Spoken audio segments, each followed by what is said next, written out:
You're listening to WCAT Radio, your home for authentic Catholic programming. Welcome to The Open Door, a show based on the words in Revelation, "I have left an open door before you, which no one can close." This is WCAT Radio's longest-running show, which opened the door to the radio station in October 2016. It's currently offered by Jim Hanink, Mario Ramos Reyes and friends, and remains open to the love of God in its call to build a culture of life and a just social order through the panel's discussion of the Catholic social teaching principles of solidarity, subsidiarity, and economic democracy. The Open Door also explores nonviolence, distributism, and communitarianism. So join us at the Open Door, where you too can be part of the conversation. Welcome to the Open Door. Jim Hanink here with fellow panelists Mario Ramos Reyes and Christopher Zender. This week, we travel to Sweden. The American Solidarity Party draws on the Christian democracy movement. Our guest this Wednesday is Lennart Sacrédeus, representing the Swedish Christian Democrats, KD. He has served as a member of Parliament in Sweden and as a member of the European Parliament. Currently, he is Speaker Mayor of the city of Mora. As always, we begin in prayer. Come, Holy Spirit, fill the hearts of your faithful, and enkindle in them the fire of your love. Send forth your Spirit, and they shall be created, and you shall renew the face of the earth. Let us pray. O God, who has taught the hearts of the faithful by the light of the Holy Spirit, grant that by the gift of the same Spirit, we may be always truly wise and ever rejoice in his consolation. Through Christ our Lord. Amen. Amen. Mario, can you be our leader? Yes. Good morning, Dr. Lennart Sacrédeus. I hope that I'm pronouncing well your last name. Very, very, very well. Sacrédeus, we pronounce it in Swedish. So you did it very well. Sadly, I'm not a doctor, but it would have been an honor to be it. But basically, a professional, I'm a high school teacher in religion, political science, and history. Okay. Well, we have a few questions for you today. The first one is the obvious one. Could you tell us a little bit about the Swedish Christian Democrats? What are the ideals, the platform, whatever you wanted to say about the party? Thank you very much. I try to be fairly brief, and please put forward your follow-up questions, because otherwise it could be too much of a monologue. First of all, I'm born 1957. I'm a professional high school teacher, as I said. I had the honor to be an exchange student to Ravenna, Michigan, which is a small rural town between Lake Michigan and Grand Rapids in west central Michigan. I actually flew over that very hour when Richard Milhous Nixon resigned as the president. And the new president, Gerald R. Ford, his constituency was Grand Rapids, where he had been a long-serving member in the House of Representatives. So suddenly the president of the United States came from the area where I lived for 1 year. I entered the Christian Democratic Party in 1984.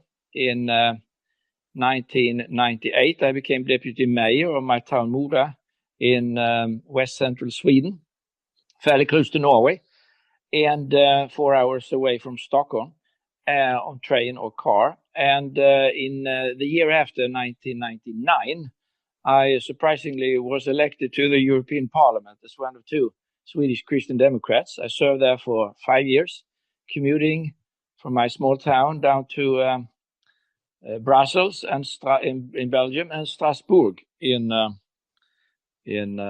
France. In 2004, I came back to my family again, and 2 years later, I was elected to the Swedish National Parliament, serving there for 4 years till 2010. Since then, I've taken up my teaching again. I write regularly in a Christian daily paper called The World Today, in Swedish Världen idag, about foreign politics and also some historical moments, including Mayflower coming to the US 400 years ago last Saturday, and you celebrating Thanksgiving tomorrow. And I've written also about the US presidential election. I'm also in local politics and became 2 years ago, which is some sort of combination between mayor and speaker of the local assembly in this town of Mora, which is maybe most well known for its cross-country ski race, the first Sunday in March, which is the longest and the largest and the oldest Nordic cross-country ski race. And in normal days, it attracts some 60,000 skiers for a whole week, but it is not normal days, as you know, with a pandemic. That's a little about me. I think the key thing that we share together as Christian Democrats on the western side of the Atlantic, and the eastern part of the Atlantic here in Sweden and you in the United States, it is that in politics, success does not come easily. It does not come very speedily. You have to have a lot of stamina, and you have a long-term determination that what you do and your service could benefit future generations, maybe not in your own lifetime even. It took our party 27 years from its foundation in 1964 till 1991. It took our party 27 years to enter at all the Swedish National Parliament due to a 4% threshold that you have to surpass in order to enter the Swedish National Parliament, Riksdagen, the German word Reichstag. But you have to remember that one of the big differences that we have in between us is that you have a different electoral system with a winner takes it all, the majority winner takes it all system, where we have a proportional representation system. And I must say that these 27 years, that's the big question. How did a party survive without success during these 27 years? And I will give the floor to you, and you might guess, and then you can maybe bounce back to me again. Going back to my original question, what our audience may want to know is about what were the reasons you joined the Christian Democrat? Were there some ideals there that attracted you so that you moved into the party, or something else? There were definitely ideals. There are ideals. Some of them we might come back to if we find time, that you could dispute how well they are cared for and preserved and pushed for, emphasized. But the idea of building a party upon the Christian Western civilization, defending its values, its view on the human person, and also defending the role of family, religious freedom, and the role of spiritual life, and having a view of man founded in the Christian faith and the Christian view, that man is not just only physical personality, but also there is a spirit to being a human person. These all together, we are a centrist party. We stand up for a social and ecological market economy. We believe that the human person has a good will, but also that the human person has proved in history, but also the Christian faith says so also, that we can be masters of destruction and of evilness. And therefore we belong that there is no society, there is no human person, and there is no political party that ever will be perfect. There will always be, including among Christian Democrats and Christian Democratic parties, a lot of shortcomings. But still, we'd like to step by step gradually improve our society based upon family, Christian ethics, the Christian view on the political, on the human person, and also stewardship when it comes to society and the creation, and on top of that, creating a sense of fellowship among people in your own nation, but also worldwide. These could be some of the basic views of Christian democracy in Sweden, but I would also say in general in Europe as well. Yes. Jim, you want to say something to Dr. Yes, I'd like to begin with a question that was submitted by one of our listeners. And roughly the question is this: what's the general structure of church-state relations in Sweden? Thank you for bringing up this question. As the rest of Europe, we were a Catholic country till the Reformation came here in the 1500s. And formerly, Sweden became a Lutheran country in 1593, gradually having entered in that direction. And the church in Sweden became Church of Sweden with a strong connection to the state, to the royal house, and also officially an established church, a so-called state church. That position, gradually changing though, stayed until 2000, the year 2000. So from beginning, January 1st, 2000, there is not an established church in Sweden. Still Church of Sweden with gradually shrinking membership, which is down to now 57% of the population. When I grew up, it was 90%. We lose, Church of Sweden loses about 1.5% of the population in membership gradually. So not many years to come, it will be a minority of the Swedish population belonging to Church of Sweden. There is a law that takes care of the relationship between Church of Sweden and the Swedish state, telling the Swedish Church, Church of Sweden, to be a church covering the total area of Sweden, being one of the largest countries in Europe, actually.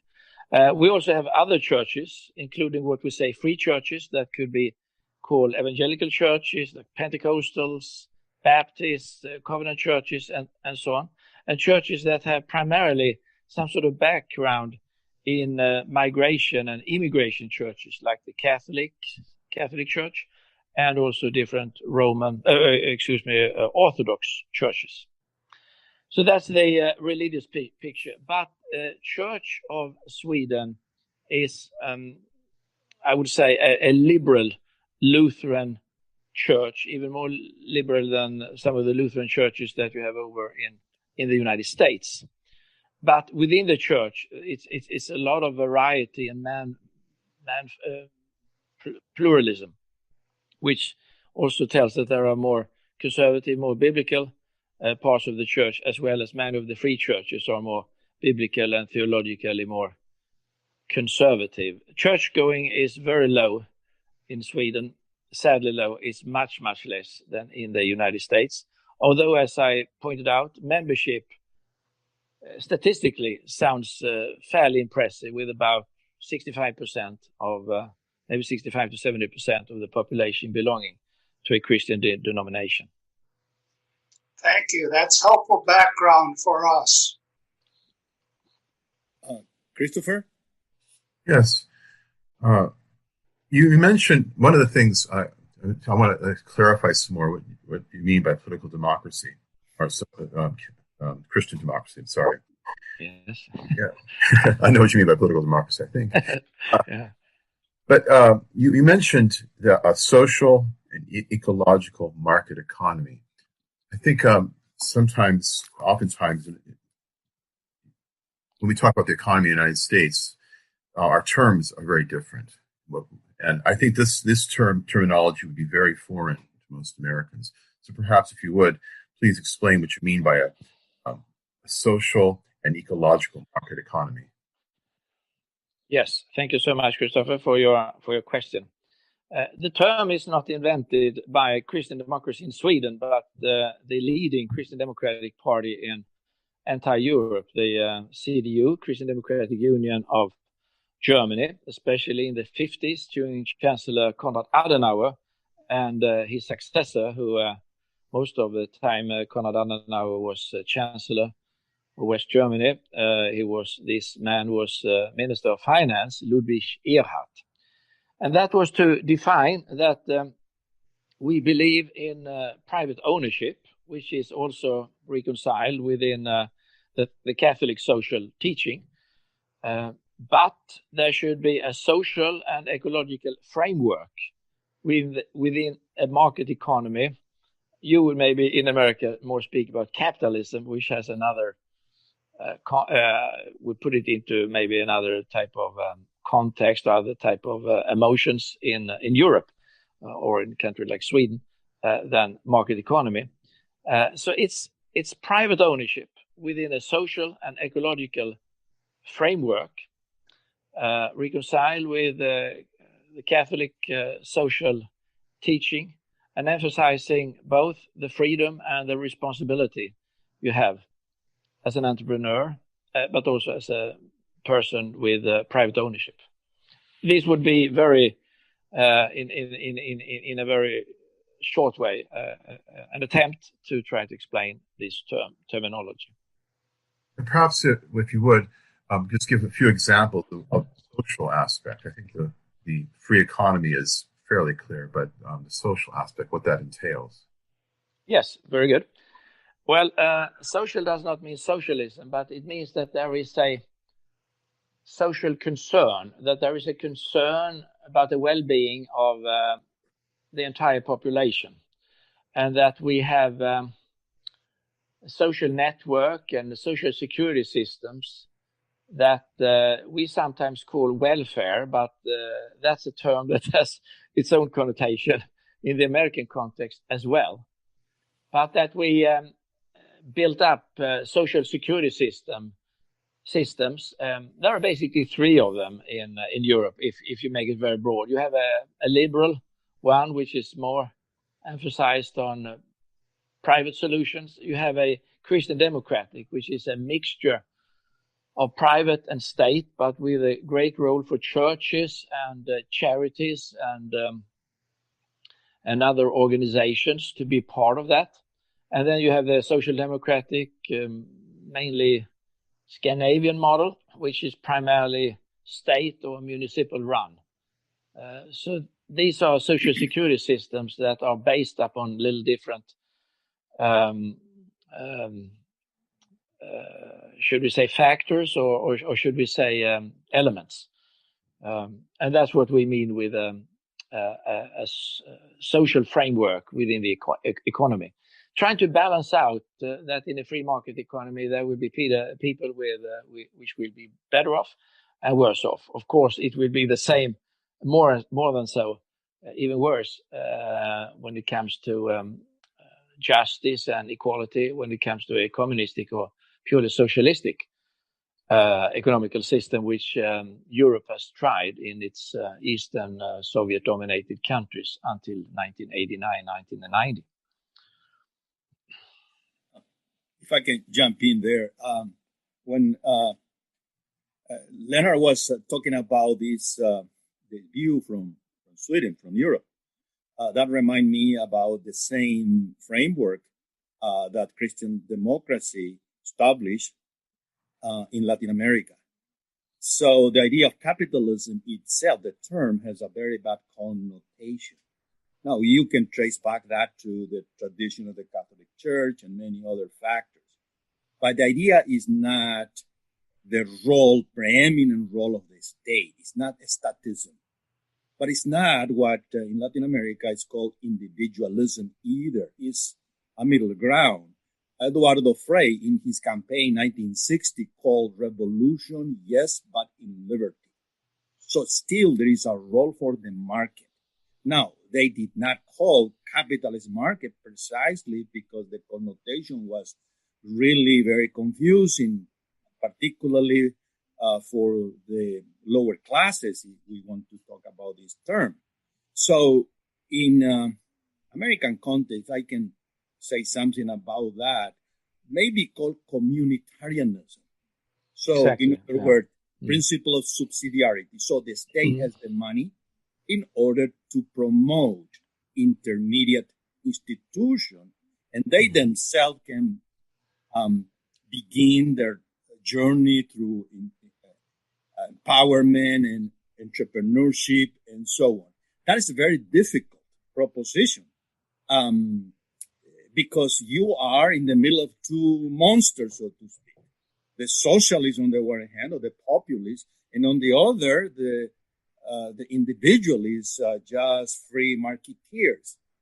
So, and I think in Latin America, we inherited pretty much those ideas that come from Europe. That's my take. So going back to your reference to the CDU, I think it's very interesting. You mentioned Adenauer and Erhard.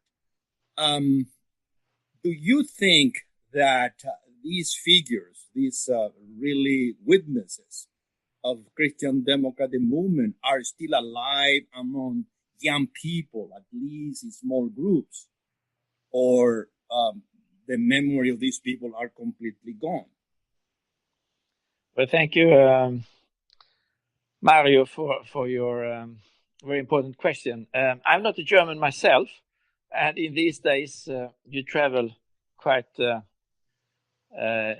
a quite limited way. But I would say that there are different generations of unique West German and now German leaders after World War II that are Christian Democrats. Konrad Adenauer was the first generation, Helmut Kohl the second, and the third is Chancellor Angela Merkel, who is to resign within a year. It will be less than a year that the new Bundestag, the new German parliament, will be elected. So in that context, the heritage of Adenauer is mentioned, definitely, and of Helmut Kohl, and in days to come, they will speak about the heritage from Angela Merkel. The memory is, of course, less there due to that it goes back to 1963 when Konrad Adenauer resigned at the age of 87. Some thought that he should maybe have resigned even earlier. But I would say that the basic pillars of this Christian Democratic Party, is Bavarian sister party, CSU, Christian Social Union. These foundations are still very solid. And if a party makes it well from the beginning, I think it has a lot of options for days to come. But if things goes wrong in the beginning, it's much complicated to make it correct afterwards. And I think that both these Christian Democratic parties in the Federal Republic of Germany had a good start. They also had an old heritage from the Zentrum, the Center Party, which was founded already in the 1870s, and which was a Catholic People's Party, mostly defending the rights of the Catholic minority in the German Reich, in the German Empire, or the German Kingdom, defending their rights to have their own school, religious liberties, their own holidays, and so on.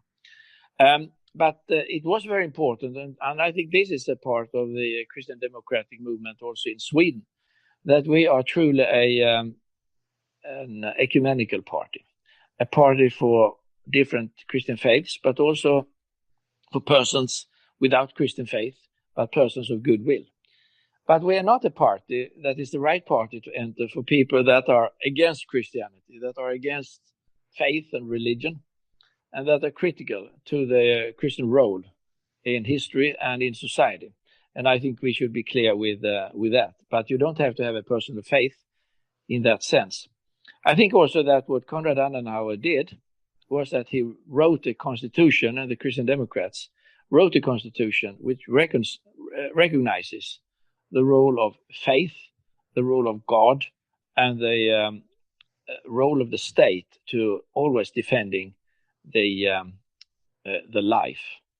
And therefore, in one of the two hard questions to reconcile when East and West Germany united, one was which capital, stay with Bonn or move back to Berlin, and the other question being the question of the legal status for the unborn child. In that question, which is normally called the question of abortion, the German constitution ruled that Germany could not have a liberal anti-fetus legislation as East Germany had. And therefore it ruled, when the Christian Social Union in Bavaria overturned or called for a judicial find if it was constitutional or not, like your Supreme Court, ruled that you could not have a so-called liberal abortion law in the Federal Republic of Germany. Thank you. Jim, you have us. Yes, I want to raise another question from one of our regular listeners. And the way the question was put was very blunt. And because it was so blunt, I'll expand on it a bit. The question was, does Lennart have any advice for the American Solidarity Party on how to become, quote, a real party? I understand that to be a party that actually has people elected to public office. When I hear that, a real party, I'm reminded of students who from time to time, over my 40 years in the trenches, would refer to the so-called real world. And I would always tell them why I think we're already in a real world. Yeah. And the American Solidarity Party already is a real party, but you could count on one hand the number of elected officials. At the same time, since the last presidential runaround, we've quadrupled our national votes. And so I think we're making progress. At any rate, Lennart, how do we become a real party? Thank you. We have asked ourselves that question for decades, maybe still do, but less so since we have been a party in the Swedish National Parliament since 1991. We have been in the what we call government, you would call it administration, at different times between 91 and 94, between 06 and 14. So we have been in the administration also for 11 years altogether, and we've been in the National Parliament for 29 years soon, 30 years. I think that humility, determination, conviction, and a long-term perspective, that you don't give in, and also focus on what unites and not all these details which you always can differ upon, is one of the key mental elements to consider. Another one is rejoice, rejoice, rejoice over every success, and start with the local political life. Our party would never have survived, since it took 27 years to enter the National Parliament, if we had not been a local party. Here in my town in Mora, where I did not grow up, but came as a high school teacher in 1984, the Christian Democrats entered here in the local political assembly in 1966, 2 years after the foundation of the party. It has been a part of local politics in this municipality of 20,000 people since 1966. On the regional level, now we have different political systems, and the United States is divided in different ways than Sweden is. We do 50 states, and you counties, you townships, and cities, and so on. But anyhow, we reach also the regional level, which in Sweden is responsible especially for the healthcare system. we entered that also in the 60s. So we build up a base gradually, but this is also due to that we have a proportional election system, which you don't have in the big elections. But my question back to you is that don't you have some sort of proportional electoral system when it comes to local assemblies, or is it just one elected per ward in or constituency in your towns? Because I think that you could build up some sort of local base here and there where you would find enthusiastic and good and decent people. And from there on, you can gradually build. But you should never start with we're going to take the White House, we're going to take the House, we're going to take the Senate, we're going to take the governors. But be happy to get a seat here and a seat there, in a town there and another township there, and maybe in a county or whatever. Yes, that's very much what we want. We have focused on the presidential race as a way of educating the general public who we are. I have just one quick follow-up question. I think at one point you mentioned something like not being distracted by particular things. Tell us about the campaign against Swedish snuff. Oh, okay. That seemed to me to be, to use an American term, funky. Yeah. I would not say, dear friends in the US, that it has been a profile question for the Christian Democratic Party.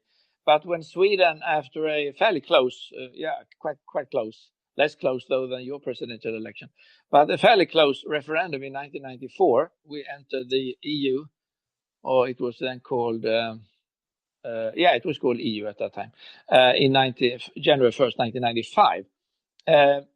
This became some sort of one of the symbolic questions when it comes to the Swedish treaty and the Swedish negotiations with the European authorities, snuff or not. And it was accepted in Sweden, I believe also in Finland, but we could not export it.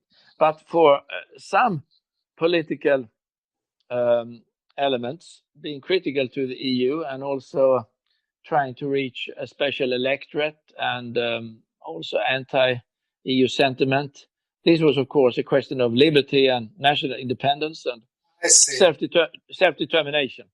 But it would be wrong to say that we have benefited from that question. We also think that you could have a peace project and a cooperation in Europe without being strict on snuff, to be honest. So it could also be an expression of the EU trying to enter into too many details as well. But of course, okay, they see it as a health question, and we have to respect that. I understand now. I thought that snuff in Sweden might have an extra kick or something. Yes, but not in my life. Yes. But my brother-in-law, my wife's younger brother, for him it's important. So it's close in the family as well. Yes, I understand. Thank you. You're welcome. Christopher? Yeah. You're talking about the differences in electoral arrangement in Sweden and the United States. I mean, we don't have proportional representation. I can't think of any on any level. Two, one of the reasons why a party like the American Solidarity Party focuses on the presidency is because, for the most part, most people in the United States don't really care all that much for local politics. They're not very interested in it at all. I've been interested in it for years, but most people just don't seem to care. So it's the national election generally every 4 years, which gets everybody worked up. What is it like there? What is in Sweden? Is there much more interest in local politics amongst the populace, or is it? Yeah. Excuse me, please continue. I'm just basically. I mean, and how would you have any advice for a place like ours where we don't have that kind of interest? Thank you so much for your crucial and important question. I would like to be a little personal from the beginning. My experience when I have been in the United States, I've had the privilege a number of times to serve as a guest lecturer especially for the J term, the January term, at Gustavus Adolphus College in St. Peter, southern Minnesota. Gustavus Adolphus College is the oldest Swedish American Lutheran college in the entire United States. And my wife and I came there during our honeymoon in 1986, and we met a professor of Swedish extraction. And during my term in the European Parliament, I got in touch with the college again. And my view is that a lot of people in the United States, when asked about Swedish Christian Democrats or European Christian Democrats, a lot of them, not all, of course, but they like our view, emphasizing the role of the family, the independence of the family, and that the family is the most important unit in entire society. They like our emphasis on religious freedom, on the role of faith and religion to building a good society, and Christian principles like stewardship and Christian ethics and the Christian view of man. They like that.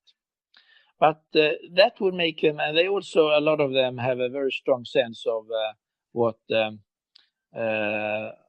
is a culture of life, and how that differs to a culture of death, of euthanasia, abortions, and so on. So they share that.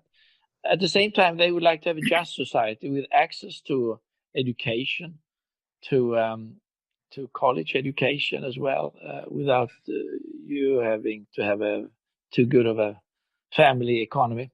You would like to have a health system that works and is not depending on your wallet as well. They would like to have some sort of social justice and social equality, but they would share that with what we would call value conservative attitudes in many areas when it comes to sanctity of life and family and the role of faith. And maybe there is some sort of problem in the US two-party system, so much based upon your electoral system, winner takes it all, that they like one thing in the one party and they like another thing in the other party, and then they have to choose between these two. And maybe the American Justice Party could attract people, but you have to start locally. And let's maybe later on enter the national political field as well, where these two views are combined. The sanctity of life, traditional Christian values, the role of family, but also social justice. And I notice that the solidarity that you have in your name is a way of expressing one of these elements. I would also say that Christian democracy have normally two names in Europe. We either call ourselves Christian Democrats, as we do in the Nordic countries, as we do in Germany, as we do in the Benelux countries. But otherwise, we call us, like in Spain or in Austria, People's Party. We are a People's Party. We are a party for all the people, trying to reach all people and be good for all people. So I think that your future is to attract these people that find a lot of good politics when it comes to Republican value conservatism, but also are attracted to a Democratic Party emphasis on social justice. So, following that very beautiful presentation, there has been some concern, let's put it this way, in some Christian Democrats, and I'm referring here to Christian Democrats in Latin America, for instance, lately. And the reason was this: that middle ground between estatism or liberal capitalism was taken by social democrats. So when you go there and propose a policy which talk about subsidiarity, municipal government, thing of that nature, so that you give to the local people the power to run their own problems, there is a mix of ideologies, if you will, there, Christian Democrat and Social Democrat. But the issue have come down to this, the idea of Christian Democrats about the human person, subsidiarity, and even solidarity is quite different. So what do you say about this situation, this conflict between Social Democrat and Christian Democrat in terms of that middle ground, given the fact that they come from a very different philosophical foundations?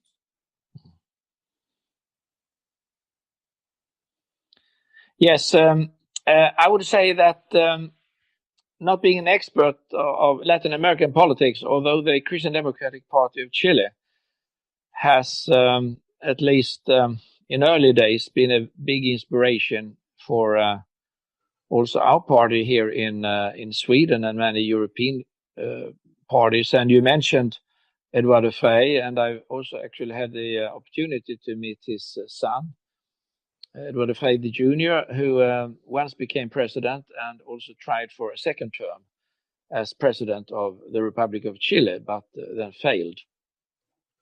But I would say that the demographic and the economical composition of Latin America and Europe is quite different, and I think that also affects the way of reasoning in some basic economical questions. And when it comes to social democracy, I would also like to tell you that the term social democrats in a country like Portugal is Christian democracy.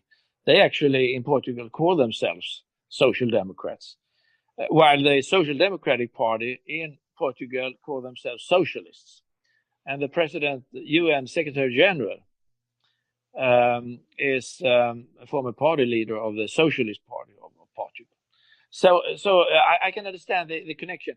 Here in Sweden, it's although quite clear that the view of the self-determination of the family, the independence of the family, the role of the family, the role of the parents, the role of faith, the role of independent schools, of Christian schools, of religious liberties, of a culture of faith when it comes to euthanasia, maybe not so much there, but definitely when it comes to abortion. And ethical principles makes it quite a clear distinction between Christian democracy and social democracy in a country like Sweden and many European countries, I would say. But maybe that picture is less obvious and is maybe more blurred in Latin America. I don't know about the United States. I've been thinking about the future prospects of your party when it comes to a well-known figure in your politics, also well-known for us, like Bernie Sanders. He does not belong to the Democratic Party, although he ran for being its presidential candidate twice. And he has been able, although it's a small state, I believe he's from Vermont, enter the U.S. Senate. But that is an example of a small party that in one state, maybe it's easy in a small state, has found a candidate.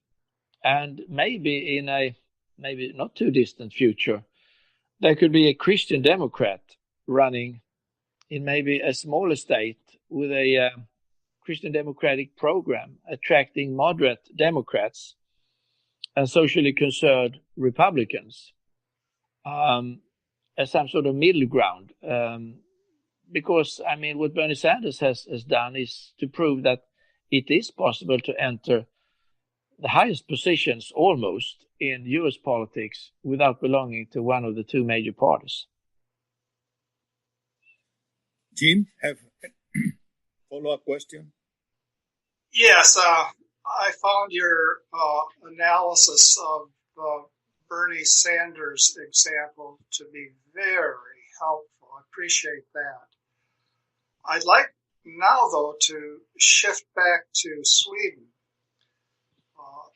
the KD in Sweden has had a special focus on the elderly.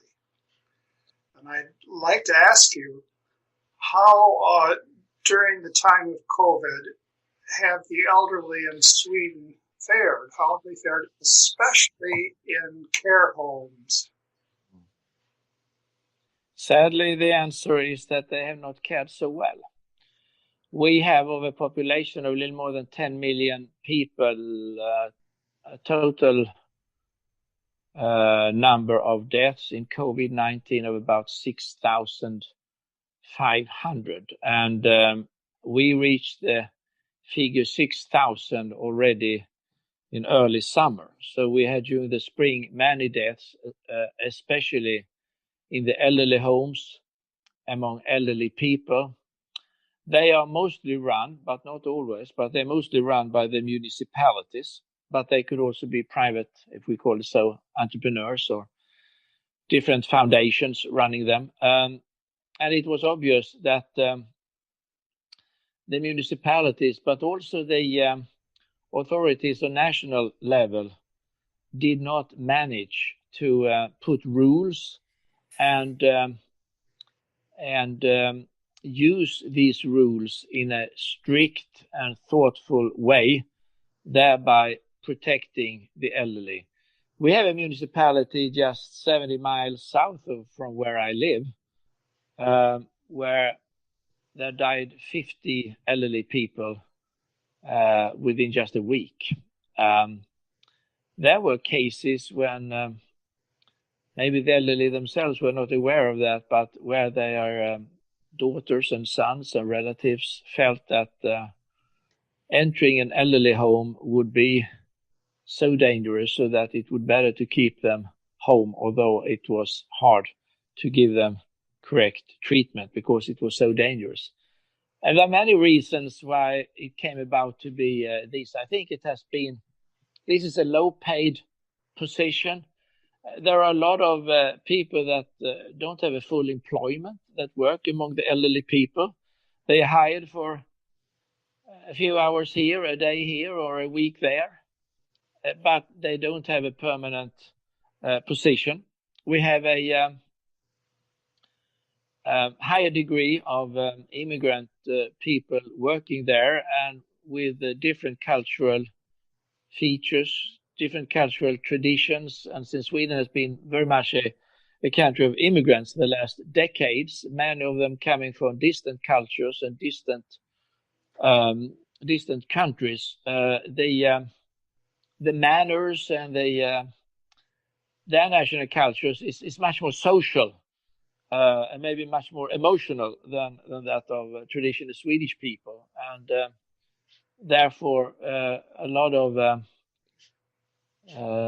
problems came with the disease through the personnel working with the elderly people. This is not still solved, because you don't create high status on a profession that is for a long term. Since many years, since many decades, a low-paid, low-status position. But this is, of course, something that we have pointed out as a party. But politics is always politics, and to be honest, we have to be honest to each other. That's the one of the key things to be a Christian Democrat in politics, is to be as honest as possible. And that is that our party in our capital, Stockholm, in the municipality, in the city of Stockholm, the political person responsibility for the elderly care is a Christian Democrat. So therefore we got it in our face, because there died quite a few elderly homes in Stockholm, especially some that had survived even the Holocaust, and they were in the mid-90s. And one Jewish elderly home, I read an article about that today, that the disease is back again. And they have survived the Holocaust. They have survived for decades. Now they were in the mid-90s, and COVID-19 came into the elderly home. and they are no longer among us. So, although we emphasize questions relating to healthcare, to the hospitals, to the elderly's position in society, and to the elderly homes, and our party gives these questions a face, so to speak, gives these questions its true value in politics. But we also fail. We also are put in positions where it's hard to handle these issues. Please. Thank you. That seems to me to be an example of Christian Democrat honesty that you've just shown us. If I could reflect for just a bit, we share an emphasis on the primacy of the family, and yet in broad sociological terms, the family, certainly in the United States, is more and more fragmented, more and more torn away from any kind of connection with a location, a place, and more at the beck and call of economic forces, which leads, no surprise, the most vulnerable to be the most damaged. So we have all sorts of economic reasons and all sorts of broken family reasons for abortion, and precisely the same thing happens with the treatment of the elderly. In some cases, of course, a family cannot take care of an elderly member who needs constant immediate care. But in most cases, that's not so. In most cases, families can take care of elderly people who are ordinarily shunted off into nursing homes, and everybody says, oh my, and there's a moment of concern, but only a moment of concern. And once they put on, so to speak, to use a terrible word, a reservation for the elderly, they are sitting ducks. And in my state of California, we now have euthanasia, and it's presented in the most deceptive possible terms. It's regularly called physician-assisted suicide. Yes. And whenever you have something that's a blatant, egregious euphemism, I hope that people who are honest from any perspective will say that is a lie. I think that the question of euthanasia, and although I have not followed specifically my it's not a Christian Democratic paper, it's a Christian paper, but it's positive to the Christian Democratic Party where I work. This called Världen idag, the world today. They have today an editorial about euthanasia in the Netherlands, and that what we would call borders or limits, ethical borders, ethical limits are gradually moved step by step. And yes, what happens... It's been extended. People with dementia extended, extended to children. Yes, yeah, exactly. I follow that because my last name ends in INK, which means I'm Dutch. Yeah, okay. Yeah, that's right. You have a Dutch background. Yeah, I understand. Yes. Yeah. And it started in the Netherlands. It has moved to the other Benelux countries, to Belgium, to Luxembourg, to Switzerland. We see it in a number of liberal US states, but I also saw that the referendums you have, I don't know that well. I haven't studied so well about the euthanasia position, but I saw that when it comes to drugs, narcotics, that a Republican state like Montana voted in favor legalizing narcotics. So I think you have a very strong anti-Christian libertarian attitude in questions here that could melt down the fabric of society in the United States in an extremely dangerous way. And you point out one of the one of those. California, for how long have you had? I think it started with Oregon, maybe in the Yes. US. For how long have you had it in California? In California, I'd say 2 years. 2 years. Yeah. And it was unanimously supported by Democrat members of the legislature. And it would be very interesting to have an interview, we won't get it, with Kamala Harris. Yes, saying, yes. Dear lady, spit it out. What exactly is the position you take, given the party in California is to a man, woman, pro-euthanasia.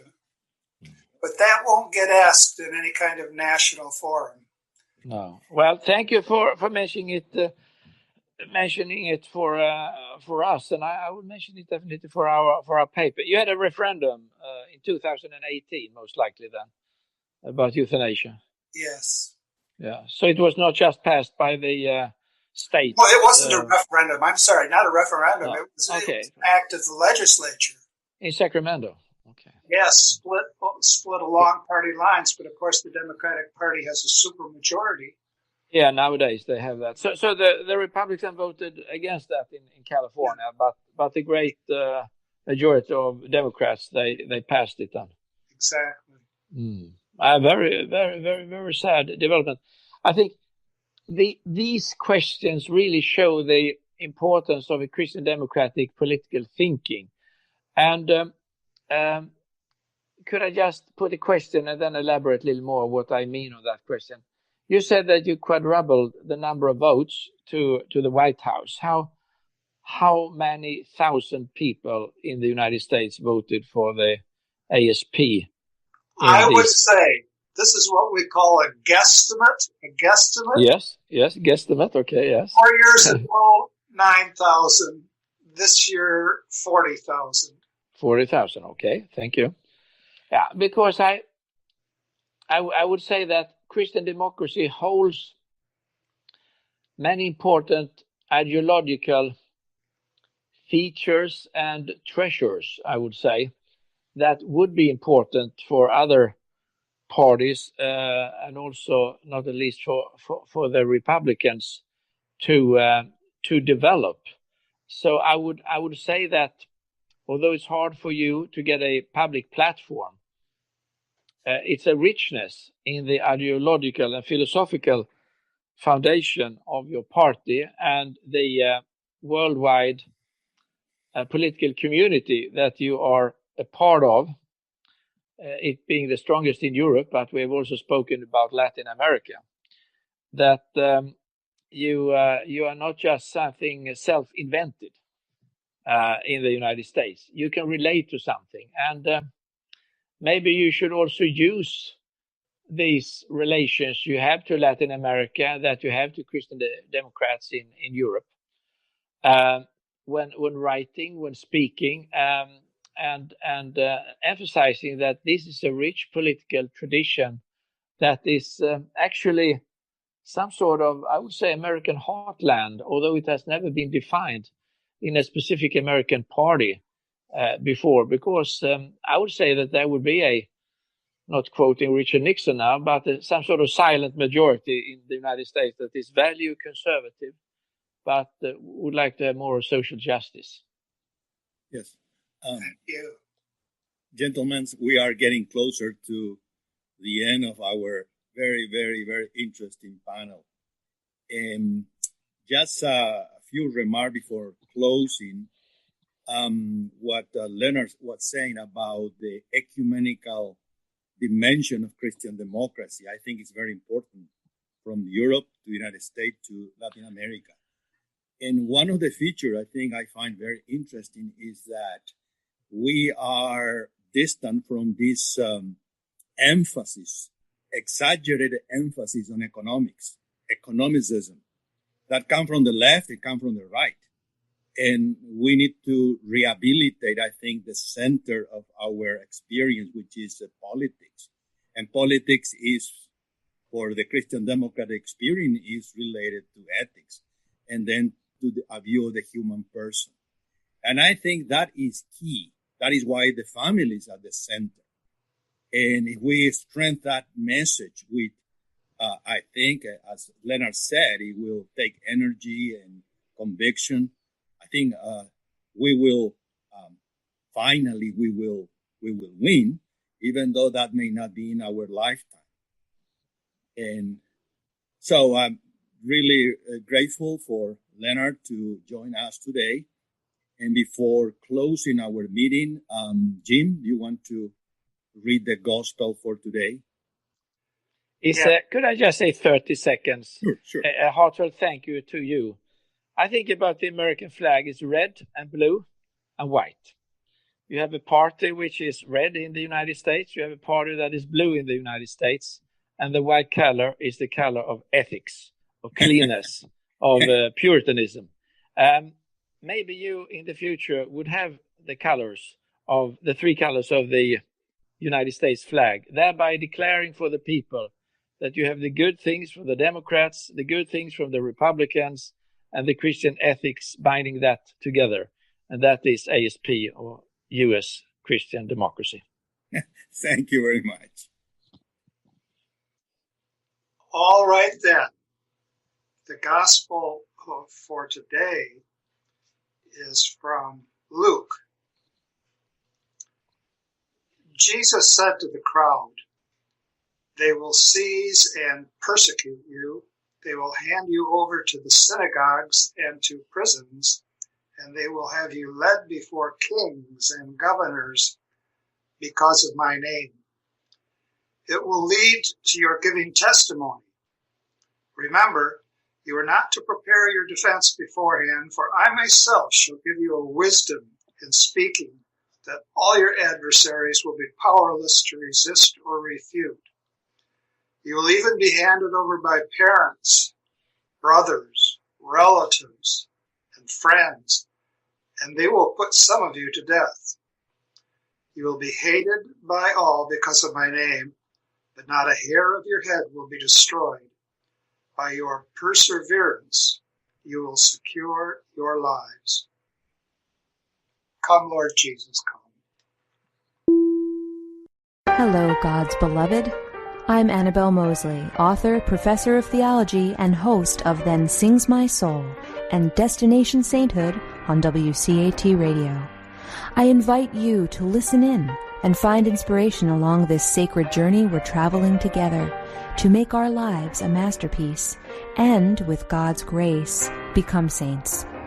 Join me, Annabelle Mosley, for Then Sings My Soul and Destination Sainthood on WCAT Radio. God bless you. Remember, you're never alone. God is always with you.